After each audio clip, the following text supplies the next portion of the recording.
नाशिकचा भोंदूबाबा अशोक खरात प्रकरणावरून चांगलंच राजकीय वातावरण तापल्याचं पाहायला मिळत आहे। महिला आयोगाच्या अध्यक्ष आणि राष्ट्रवादी काँग्रेसच्या नेत्या रुपाली चाकणकर यांचे देखील भोंदूबाबा अशोक खरात सोबत फोटो व्हायरल झाले आहेत। रुपाली चाकणकर यांनी या खरातची पाद्यपूजा केल्याचा व्हिडिओ समोर आल्यानंतर त्यांच्या राजीनाम्याची मागणी केली जात आहे। अशातच पुण्यातील काँग्रेसचे नेते आणि शहराध्यक्ष अरविंद शिंदे यांनी प्रतिक्रिया देत रुपाली चाकणकर यांना पाठिंबा दिला आहे।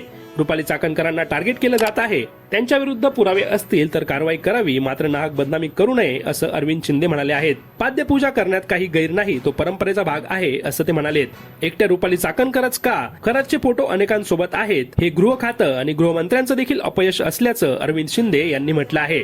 रुपाली चाकणकरांनी आतापर्यंत चांगलं काम केलं आहे आणि त्यांना त्यांच्या पक्षामध्ये न्याय मिळावा ही अपेक्षा आहे।